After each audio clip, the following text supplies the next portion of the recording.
हे everyone, welcome back. Continue करेंगे हमारा topic chemicals from common salt. अब हमें फोर्थ टाइप का केमिकल प्रिपेयर करना है और उसके यूजेस पढ़ने हैं। फोर्थ टाइप का केमिकल जो हमें पढ़ना है कॉमन सॉल्ट में से, वो है वॉशिंग सोडा। वॉशिंग सोडा के स्टूडेंट फॉर्मूला है Na2CO3 10H2O। अब आपको यहाँ पे थोड़ा कंफ्यूजन होगा कि सर Na2CO3 तो हमें पता है, बट Na2CO3 उसमें 10H2O क्या है।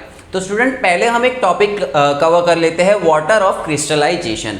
कई बार क्या होता है स्टूडेंट, जो आयोनिक कंपाउंड्स होते हैं, आयोनिक कंपाउंड्स यानी कि जैसे आपका NaCl, Na प्लस हो जाता है, Cl माइनस हो जाता है। ऐसे कंपाउंड जिनमें जो बॉन्ड है वो आयनिक बॉन्ड है। डिटेल में हम नेक्स्ट आपके जो चैप्टर्स आएंगे, चैप्टर नंबर 4-5, वहां पे पढ़ेंगे कोवलेंट बॉन्ड क्या होता है, आयनिक बॉन्ड क्या होता है। अभी फिलहाल ध्यान रखो, कुछ आयनिक कंपाउंड या कुछ सॉल्ट होते हैं वो अपने एक्वियस सॉल्यूशन से डायरेक्टली कुछ वाटर मॉलिक्यूल्स के साथ कंपाउंड बनाते हैं, वाटर मॉलिक्यूल्स उनमें रह जाते हैं। जैसे फॉर एग्जांपल Na2CO3, अभी हमने पढ़ा सोडियम कार्बोनेट, लेकिन यही सोडियम कार्बोनेट कभी कभी क्या होता है, एक्वियस सॉल्यूशन, एक्वियस सॉल्यूशन में पानी अवेलेबल होता है। एक्वियस सॉल्यूशन क्या है, एक्वियस सॉल्यूशन में पानी होता है, जो भी कंपाउंड है उसके साथ साथ ज्यादा अमाउंट में पानी है तो उसे हम कहते हैं एक्वियस सॉल्यूशन। तो एक्वियस सॉल्यूशन में Na2CO3 वो रिएक्ट कर जाता है पानी के साथ और वो 10 पानी के मॉलिक्यूल्स ले लेता है अपने क्रिस्टल में। तो इमेजिन करना है आपको कि Na2CO3 उसका सिर्फ हमने एक क्रिस्टल लिया, उस क्रिस्टल के अंदर पानी के 10 मॉलिक्यूल्स है, तो हम कहेंगे कि भाई ये जो Na2CO3 10H2O है इसमें 10 मॉलिक्यूल्स वाटर के है। So what is water of crystallization? It is a fixed number of water molecules present in one formula unit mass of a salt। कि भाई आप जिस भी चीज की बात कर रहे हैं, सॉल्ट की बात कर रहे हैं, जैसे मैं अगर Na2CO3 की बात कर रहा हूं तो Na2CO3 एक्वियस सॉल्यूशन में था और उसमें पानी के 10 मॉलिक्यूल आ गए। एक क्रिस्टल, एक फॉर्मूला यूनिट किसका, Na2CO3 का, उसमें 10 पानी के मॉलिक्यूल आ गए तो हमें क्या मिला, Na2CO3 crystallised with water, water के क्रिस्टल वाला हमें मिला। तो यही है स्टूडेंट वाटर ऑफ क्रिस्टलाइजेशन। अगला हम देखेंगे preparation of plaster of Paris, वहां पे हम ये फॉर्मूला देखेंगे CaSO4 2H2O। तो यहाँ पे 10H2O क्या बताता है कि Na2CO3 एक क्रिस्टल है, उसमें पानी के 10 मॉलिक्यूल है। CaSO4 के क्रिस्टल में पानी के 2 मॉलिक्यूल है। CuSO4 के क्रिस्टल में पानी के 5 मॉलिक्यूल है। It means in simple form अगर मैं कहूं Na2CO3 10H2O तो आपको ऐसा सोचना है कि Na2CO3 के क्रिस्टल में पानी है। कितने पानी के मॉलिक्यूल है, 10 पानी के मॉलिक्यूल है। अब जब आप Na2CO3 10H2O इसको हीट करोगे, गर्म करोगे तो क्या होगा स्टूडेंट, पानी के मॉलिक्यूल्स वाटर वेपर के फॉर्म में भाप बन के निकल जाएंगे। तो ये जो आपका Na2CO3 10H2O है, अगर मैं इसको हीट कर दूं, यहां नीचे आग लगा दूं, इसको हीट देता हूं तो फिर से मुझे क्या मिल जाएगा, Na2CO3 मिल जाएगा। एंड रिमेंबर स्टूडेंट कि जब भी आप ये वाला जो आपका क्रिस्टल है जिसमें पानी के मॉलिक्यूल है, आपने उसको क्या किया, हीट किया और आपको मिलेगा Na2CO3। ये पानी तो धीरे धीरे 1 मॉलिक्यूल, 2 मॉलिक्यूल, 3 मॉलिक्यूल, 10 के 10 मॉलिक्यूल वाटर वेपर के फॉर्म में हीट होके निकल लेंगे। तो आपको जो ये मिला इसे हम कहेंगे एनहाइड्रस सॉल्ट। क्या कहेंगे, एनहाइड्रस, कि ये Na2CO3 है सोडियम कार्बोनेट, लेकिन कैसे फॉर्म में, एनहाइड्रस फॉर्म में। एक है क्रिस्टलाइजेशन या वाटर ऑफ क्रिस्टलाइजेशन वाला फॉर्म जहां पे पानी के मॉलिक्यूल्स अवेलेबल है, और वही पानी की मॉलिक्यूल्स अगर इवेपोरेट हो गए, उसको हमने हीट कर दिया, तो अब आपको जो मिलेगा वो होगा आपका एनहाइड्रस फॉर्म। यहाँ पे CaSO4 2H2O है, अगर सपोज इसको हीट किया 2H2O निकल गया, इसमें से पानी के मॉलिक्यूल निकल गए, तो हमें मिलेगा कैल्शियम सल्फेट एनहाइड्रस। यहाँ पे है कॉपर सल्फेट, लेकिन साथ में 5 मॉलिक्यूल वाटर के है, तो इसको जब हम हीट करेंगे तो बन जाएगा कॉपर सल्फेट एनहाइड्रस। एनहाइड्रस जहां भी लिखा हुआ है समझ लेना कि पहले इसमें पानी के क्रिस्टल्स, पानी के मॉलिक्यूल्स थे इसके क्रिस्टल में, वो इवेपोरेट हो गए, वो हीट हो गए। So this is water of crystallization. It is a fixed number of water molecule present in one formula unit of a salt. Now let us come back to our topic. अब अगर आपको ये समझ में आ गया तो आपको इजीली पता चल जाएगा कि भाई हम किस तरीके से वॉशिंग सोडा यानी Na2CO3 10H2O बनाएंगे। हमने ऑलरेडी प्रीवियस हमारे लेक्चर में पढ़ा था कि किस तरीके से NaHCO3 उससे हम बनाते थे Na2CO3, तो उसी Na2CO3 को हम पानी के 10 मॉलिक्यूल के साथ रिएक्ट कराएंगे। Na2CO3 वो कंबाइन हो जाएगा, उसका रिक्रिस्टलाइजेशन हो जाएगा। ये जो Na2CO3 10H2O के साथ मिला और बना Na2CO3 10H2O, इसके लिए हम वर्ड यूज करेंगे recrystallisation of sodium carbonate. Sodium carbonate का जो क्रिस्टल था उस क्रिस्टल में हमने 10 पानी के मॉलिक्यूल ऐड कर दिए, यानी कि क्रिस्टल को चेंज कर दिया, रिक्रिस्टलाइजेशन हुआ। सो क्रिस्टल तो समझते हो ना स्टूडेंट, जैसे आपके शुगर के जो दाने होते हैं ना उसको क्रिस्टल्स कहते हैं। तो Na2CO3 का जो क्रिस्टल था वो क्रिस्टल को हमने रीअरेंज कर दिया, उस क्रिस्टल में एडजस्ट कर दिए 10 molecules of water and we get Na2CO3 10H2O। ये है सोडियम कार्बोनेट और आपको मिलेगा washing soda Na2CO3 10H2O। Now let us see the uses of washing soda. Glass, soap और पेपर इंडस्ट्री के अंदर ये एक एलिमेंट की तरह काम आता है। So in preparation of glass, soap and paper industry, manufacture of borax, borax नाम का जो हमारा कंपाउंड है उसमें उसको बनाने के लिए ये वॉशिंग सोडा यूज में आता है। सबसे important cleaning agent for domestic purpose, घरेलू पर्पस में जो क्लीनिंग के लिए यूज किया जाता है वहां पे भी उसमें भी वॉशिंग सोडा प्रेजेंट होता है। And last but not the least for removing permanent hardness of water. अब आप में से कई स्टूडेंट को क्वेश्चन आएगा कि सर हार्डनेस ऑफ वाटर का मतलब क्या है? तो स्टूडेंट वाटर एक हार्ड होता है, एक सॉफ्ट होता है। बोले सर क्या हार्ड वाटर, क्या सॉफ्ट वाटर, कुछ भी ले आते हो। हार्ड वाटर सॉफ्ट मतलब हार्ड वाटर कोई हार्ड नहीं होगा या फिर कोई नरम वाटर नहीं होगा। वाटर हार्ड है या सॉफ्ट है, अगर ऐसा कहीं लिखा हुआ है तो उसका मतलब है स्टूडेंट, आप अगर कई बार आपने देखा होगा कि अगर आप कहीं गांव में गए हो या अलग कोई प्लेस में गए तो वहां पे सोप तो है, आप सोप से हाथ धो रहे हो, सोप से कपड़े धो रहे हो, तो वहां उस पानी में झाग नहीं आता है। सोप तो आप बहुत सारा घस रहे हो, रगड़ रहे हो, पानी डाल रहे हो, लेकिन वो सोप के अंदर वो फॉर्म नहीं आ रहा है, झाग नहीं आ रहा है, बबल्स नहीं बन रहे हैं। क्यों ऐसा? क्योंकि पानी हार्ड है। अब जब स्टूडेंट उसमें आप वॉशिंग सोडा डालोगे तो वो पानी सॉफ्ट हो जाएगा और उसमें झाग अच्छे से बनेगा। So that is permanent hardness of water वो रिमूव करता है। और इसका बेनिफिट कहाँ होता है? यहीं पे क्लीनिंग एजेंट में। जब कपड़े धोने होते हैं हमें, हम अगले हमारे चैप्टर में पढ़ेंगे cleansing effect of soap and detergent, वहां पे इसको और भी अच्छे से एलेबोरेट करके डिस्कस करेंगे।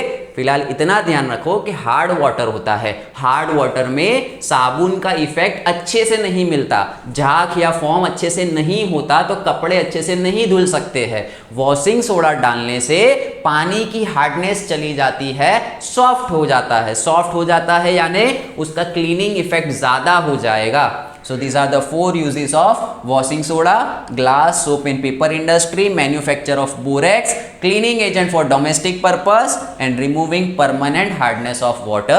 ये टॉपिक आप अलग से लिख लेना। लास्ट में मेन हमारा टॉपिक था preparation of washing soda and uses of washing soda. आप फटाफट इतना नोट कर लो और फिर हम जो अगला हमारा टॉपिक है प्लास्टर ऑफ पेरिस वो पढ़ते हैं। Now students, let us discuss about plaster of Paris। plaster of Paris का प्रिपरेशन एंड यूजेस। सबसे पहले तो ये वर्ड आपने सुना हुआ है ऑलरेडी, कई बार आप ये सुन चुके हो। अगर किसी का घर बना है या फिर आप डॉक्टर के पास गए हो तो आपने ये वर्ड जरूर सुना होगा, POP, है ना, घर की आपकी जो रूफ होती है, आपकी जो सीलिंग होती है, उसके अंदर कई जगह पे बंगलोज वगैरह में या फ्लैट्स वगैरह में उसकी सीलिंग में डिज़ाइन बनाया हुआ होता है, अलग अलग टाइप्स की डिज़ाइन बनाते हैं और कहते हैं हाँ यार उनके घर में पीओपी बड़ा अच्छा था। So that POP, plaster of Paris, हमें उसका प्रिपरेशन पढ़ना है और यूजेस पढ़ने हैं। सबसे पहले देख लेते हैं कि प्लास्टर ऑफ पेरिस की फॉर्मूला क्या है। CaSO4 हाफ H2O, फिर से CaSO4 half H2O। Ca stands for calcium, SO4 for sulphate. Calcium sulphate का क्रिस्टल लेना है जिसमें पानी का आधा मॉलिक्यूल हो। कैल्शियम सल्फेट का हमें कैसा क्रिस्टल लेना है जिसमें पानी के कितने मॉलिक्यूल्स हो, सिर्फ हाफ मॉलिक्यूल हो, तो उसे हम कहते हैं प्लास्टर ऑफ पेरिस। देखो इसका नेम, केमिकल नेम कैल्शियम, फिर SO4 सल्फेट, और लास्ट में पानी के कितने मॉलिक्यूल है, हाफ मॉलिक्यूल, इसीलिए हाफ के लिए यूज किया है हेमी, और जो मॉलिक्यूल ऑफ वाटर है उसके लिए यूज किया है हाइड्रेट। नेमिंग स्टूडेंट आपको रट्टा लगाने की जरूरी नहीं है, सिर्फ समझते जाओ तो आ जाएगा। आप अगर ये लर्न रखते हो तो पीओपी की फॉर्मूला आपको आ जाएगी, या फिर फॉर्मूला लर्न रखते हो तो ऑटोमेटिक नेम आ जाएगा। आपको सिर्फ इतना लर्न रखना है कि calcium sulphate hemihydrate, calcium Ca, sulphate जहां भी SO4 आएगा ना स्टूडेंट केमिस्ट्री में वो सल्फेट होता है। सो कैल्शियम सल्फेट, कितने हाइड्रेट, हेमी हाइड्रेट, यानी आधा मॉलिक्यूल पानी का। फिर से पीओपी, प्लास्टर ऑफ पेरिस, उसका केमिकल नेम है कैल्शियम सल्फेट हेमी हाइड्रेट, और उसकी फॉर्मूला है CaSO4 हाफ H2O। अब स्टूडेंट कि ये प्रिपेयर कैसे होता है, बनता कैसे है, तो ये बनता है जिप्सम में से। किस में से बनता है, जिप्सम। जिप्सम की फॉर्मूला है CaSO4 2H2O। अब आप यहाँ पे कंफ्यूज मत होना कि सर ये हाफ H2O और ये 2H2O। हमने अभी प्रीवियस टॉपिक में पढ़ा वाटर ऑफ क्रिस्टलाइजेशन, कई क्रिस्टल्स ऐसे होते हैं जिसमें पानी के मॉलिक्यूल्स होते हैं। अगर आपके पास कैल्शियम सल्फेट यानी CaSO4 है और उसमें पानी के 2 मॉलिक्यूल्स है, यानी in the crystal of calcium sulphate if the rearrangement of crystal is having 2 molecules of water, तो ये हो जाता है जिप्सम। और अगर उसी में आधा मॉलिक्यूल पानी का है, यहां 2 मॉलिक्यूल है 2H2O, H2O पानी का 1 मॉलिक्यूल है, तो जिप्सम में पानी के 2 मॉलिक्यूल है, इसमें हाफ मॉलिक्यूल है। सो अब प्रिपरेशन तो बहुत इजी हो गया। हमारे पास 2 चीज है, एक है gypsum. What is gypsum, calcium sulphate का ऐसा क्रिस्टल जिसमें पानी के 2 मॉलिक्यूल है, और यहां पे एक तरफ हमें बनाना है प्लास्टर ऑफ पेरिस जिसमें पानी का आधा मॉलिक्यूल चाहिए। तो स्टूडेंट आप अगर प्लास्टर ऑफ पेरिस बनाना है तो जिप्सम में से 1.5 मॉलिक्यूल निकाल दो पानी का। On heating gypsum at 373 kelvin, gypsum को 373 केल्विन पे हीट करेंगे। हमारे पास ये जिप्सम है CaSO4 2H2O, उसको हीट करेंगे, गर्म करेंगे, तो it loses water molecules and become plaster of Paris. तो वो पानी अपने जिप्सम हर जिप्सम का क्रिस्टल 1.5 पानी का मॉलिक्यूल लूज करता जाएगा और वो बन जाएगा प्लास्टर ऑफ पेरिस। लेकिन रिएक्शन में हम उल्टा पढ़ेंगे कि प्लास्टर ऑफ पेरिस, उसमें अगर हम 1.5 मॉलिक्यूल पानी का 1.5 मॉलिक्यूल वाटर का डाल दे तो क्या मिलेगा, जिप्सम। ठीक है, वंस अगेन आपका प्लास्टर ऑफ पेरिस बनता किस में से है, जिप्सम में से है। आप अगर जिप्सम, ये रहा, आप इसको हम इसके प्रिपरेशन में उल्टा पढ़ रहे हैं, फॉर्मूला सीधी लिखते हैं। जिप्सम है हमारे पास, ये रहा CaSO4 2H2O, इसको हीट किया, हीट करेंगे तो इसमें से धीरे धीरे पानी क्या होगा, इवेपोरेट होता जाएगा। कितना पानी निकाल देना है, 1.5 मॉलिक्यूल पानी का निकाल देना है, तो आपको मिल जाएगा पीओपी। लेकिन हम एग्जाम ओरिएंटेड ये रिएक्शन लर्न रखेंगे कि भाई पीओपी की प्रॉपर्टी क्या है। तो ये पीओपी की प्रॉपर्टी है कि it is a white powder. POP white colour का पाउडर है। आप डॉक्टर के पास भी अगर मे बी आपकी लाइफ टाइम में कभी ना कभी ये इंसिडेंट आया होगा कि आपका बोन फ्रैक्चर हो गया है, हड्डी टूट गई है या पैर मोच खा गया है, तो आप हार्डवेयर डॉक्टर के पास गए होगे और उसने आपको पहले देखना, जब भी वो पट्टा बांधता है या आपके हाथ पे वो जो पीओपी का प्लास्टर लगा देता है, तो वो डायरेक्ट प्लास्टर नहीं होता है उसके पास, वो आपके हाथ पे पहले तो कार्डबोर्ड लगाएगा, फिर उसके ऊपर एक वाइट पाउडर लेता है, वाइट पाउडर में वो पानी मिक्स करके एक पेस्ट जैसा बनाएगा, फिर वो उसको अप्लाई करता जाएगा और वो सूखने के बाद बन जाता है आपका जिप्सम, वो होता है प्लास्टर ऑफ पेरिस। तो प्लास्टर ऑफ पेरिस एक वाइट पाउडर है, तो plaster of Paris is a white powder. वो वाइट पाउडर में पानी मिलाया जाता है, कितना पानी मिलाया जाता है? 1.5 मॉलिक्यूल ऑफ वाटर। हर एक crystal of plaster of Paris के लिए 1.5 मॉलिक्यूल पानी का चाहिए। तो वो डॉक्टर क्या करेगा? पीओपी लेगा एक कटोरी में, उसमें थोड़ा सा पानी डालेगा, बहुत ज़्यादा नहीं, जितना रिक्वायर्ड अमाउंट ऑफ वाटर है उसको पता होगा कितना पानी डालना है, तो वो पानी मिला के उसको जब मिक्स करेगा अच्छे से प्रॉपरली, तो वो हो जाएगा gypsum. Clear student? So it is a white powder and on mixing with water it changes to gypsum CaSO4 2H2O, और ये उसकी प्रॉपर्टी है प्लास्टर ऑफ पेरिस। उसमें हमने ये इतना पानी ऐड किया तो हमें मिल गया जिप्सम। अब इसके यूजेस पढ़ लेते हैं। तो doctors use POP for supporting fracture bones, okay we got it, हमने पढ़ लिया। For making toys and material of decoration, and last for making surfaces smooth. कई जगह पे सीलिंग वगैरह में भी यूज होता है, जहाँ पे भी स्मूथ सरफेस चाहिए तो वहाँ पे पीओपी का यूज किया जाता है। So that's it student for today. यहाँ पे हम हमारा chapter number 2 acids, basis and salt को कंप्लीट करते हैं। अगर हम रिकॉल करें पूरे चैप्टर को, तो चैप्टर के 3 हिस्से कर दिए थे। पहले हिस्से में एसिड और बेस की प्रॉपर्टीज पढ़ी थी, chemical as well as physical.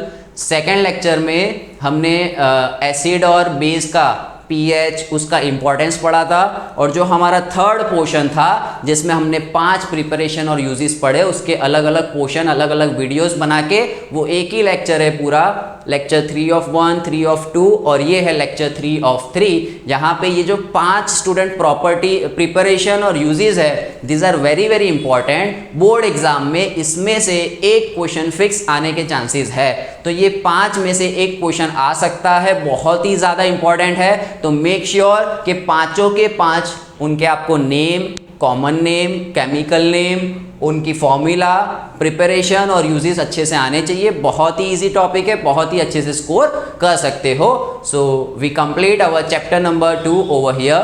Thank you so much for watching.